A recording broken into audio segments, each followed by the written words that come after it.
প্রিয় ছাত্রছাত্রীরা, আজকে আমরা আমাদের টপিকের বিষয় হলো টেন্স। টেন্স শব্দের অর্থ হলো কাল বা সময়। টেন্স শব্দের অর্থটা দিয়ে আমরা কিন্তু টেন্স নির্ণয় করতে পারি, কাল বা সময়। তাহলে টেন্স মানে হলো কোনো কাজ বা ভাব সংগঠিত হওয়ার সময়কে তাকে টেন্স বলা হয়। এখন কাজটা সংগঠিত, কথাটা বুঝতে হবে, ক্রিয়াটা সংগঠিত কখন ঘটে, অর্থাৎ বর্তমানে না ভবিষ্যতে না ফিউচার। তাই এটার উপর ভিত্তি করে টেন্স তিন ভাগে বিভক্ত করা হয়েছে। এক নম্বর হলো প্রেজেন্ট টেন্স, আর হলো পাস্ট টেন্স, আর হলো ফিউচার টেন্স। অনেকে ফিউচার মানে F U T U R E, T U থাকে টি চ হয়ে যায় ফিউচার মানে। তাহলে আমরা টেন্স কত প্রকার জানলাম? তিন প্রকার। কি কি? Present tense, past tense, future tense. এখন আসো আমরা তিন প্রকার টেন্স কিভাবে নির্ণয় করব। এখন নির্ণয় করা একটা কৌশল আমরা যত করি, এটা লম্ব বা বল। তাহলে যেহেতু টেন্সটা ক্রিয়ার উপর ভিত্তি করে টেন্সটা নির্ণয় করা হয়, সেহেতু আমরা কিছু ক্রিয়া নিয়ে ক্রিয়াতে প্র্যাকটিস করি, জিনিসটার উপর ক্লিয়ার হবে। যেমন আমি শিখি, আমি জাগি, আমি খাই, আমি আসি, আমি পড়ি, আমি দেখি, আমি হাসি, আমি কাঁদি, আমি ক্রয় করি, আমি বিক্রি করি, আমি শিখাই। এরকম আর একটা এক্সারসাইজ নেই। আমি শিখেছিলাম, আমি জাগলাম, আমি খাইলাম, আমি আসলাম, সে পড়লো, সে দেখলো, ল দিয়ে করলে, সে দিয়ে করলে, সে হাসলো, সে কাঁদলো, সে ক্রয় করলো। আমি শিখবো, আমি জাগবো, আমি খাইবো, আমি আসবো, আমি পড়বো, আমি দেখবো, আমি হাসবো, আমি কাঁদবো, আমি ক্রয় করব, আমি বিক্রি করব, আমি শিখাবো। প্রিয় ছাত্রছাত্রীরা, একটা জিনিস খেয়াল করো, কেন লম্ব করা লিখলাম। দেখো প্রেজেন্ট টেন্সের মধ্যে, দেখো একটু খেয়াল করো, ক্রিয়া শেষ অক্ষরে কিন্তু প্রেজেন্ট টেন্সের মধ্যে ক্রিয়া শেষ করে আমরা লম বনাই।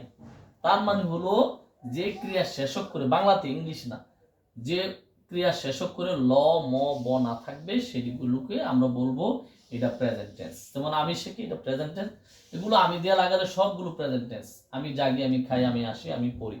তাহলে বোঝা গেল যে প্রেজেন্ট টেন্স নির্ণয় করার কৌশল হলো ক্রিয়া শেষ করে ল ম ব থাকবে না।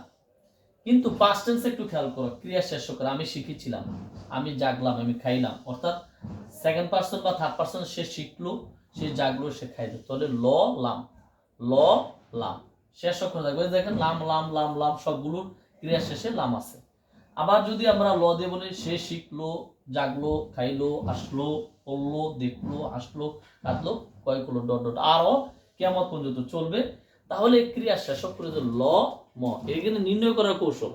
ল ম থাকলে সেটাকে শুধু ম অথবা শুধু ল ম, দুইটার যে কোনো একটা থাকলে অথবা দুটো একসাথে থাকলে ওটা পাস্ট টেন্স বলা হয়। তাহলে আমরা পাস্ট টেন্স নির্ণয় করার কৌশল। এবার আসো ফিউচার টেন্স নির্ণয় করার কৌশল। আমি শিখবো, আমি জানবো, আমি খাইবো, ব বে বা, সহজ হিসাব। ফিউচার টেন্স হলো ব বে বা। ক্রিয়া শেষ করে দেখো ব, আমি দিয়ে বলো আমি শিখবো, সে তুমি শিখবে, সে শিখবে।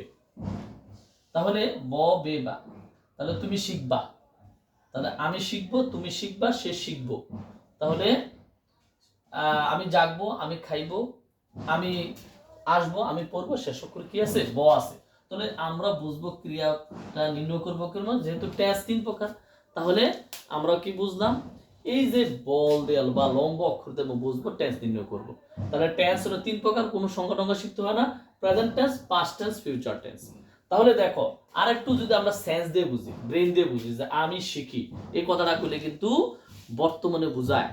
আর যদি আমি শিখেছিলাম, তাহলে কাজটা কিন্তু শেষ অতীতকালে বোঝায়, তাহলে এটা পাস্ট টেন্স। আর সেন্স দ্যাট আমি শিখবো, তো ভবিষ্যতের কাজ, তাহলে কাজটা তিন সময়ে ঘটে। বর্তমানে ঘটলে বলা হয় প্রেজেন্ট টেন্স, অতীতকালে ঘটলে এটাকে বলা হয় পাস্ট টেন্স, আর ভবিষ্যতে যদি ঘটে এটাকে বলা হয় ফিউচার টেন্স। আর টেন্সগুলো নির্ণয় করা কৌশল হলো আমরা বলে দিলাম, ল ম থাকলে পাস্ট টেন্স ক্রিয়া শেষ করে।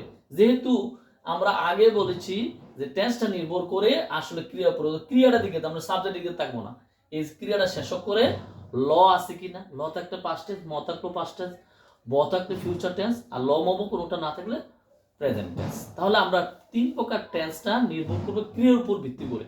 তাহলে আমরা এভাবে আরো প্র্যাকটিস করব। আগামীকাল আমরা যে টেন্সের প্রত্যেকটি আবার 4 প্রকার, মোট 12 প্রকার, সেটা এক্সারসাইজের মাধ্যমে আরো বোঝার চেষ্টা করব। তারপরে বাংলা থেকে ইংরেজিতে এটার উপর, এই টেন্সের উপর ভিত্তি করে কিন্তু আসলে ইংরেজি ট্রান্সলেশন করে এটার উপর ভিত্তি করে বিভিন্ন গ্রামার, অর্থাৎ টেন্সকে ইংরেজি ভাষার অর্ধেক জ্ঞান বলা হয়, অর্থাৎ ভাষার অর্ধেক জ্ঞান হলো টেন্সের উপর। টেন্স যারা না শিখবে মূলত বাকি গ্রামারগুলো তার জন্য কঠিন হয়ে যাবে। ধন্যবাদ সবাইকে। এগুলোর উপর কারো কোনো প্রশ্ন থাকলে কমেন্ট বক্সে কমেন্ট করে আমাকে জানালে আমি উত্তর দেওয়ার চেষ্টা করব। আজকে এই পর্যন্ত, সবাইকে ধন্যবাদ, সুস্বাস্থ্য কামনা করেই আজকে এখানে শেষ করলাম। আল্লাহ হাফেজ।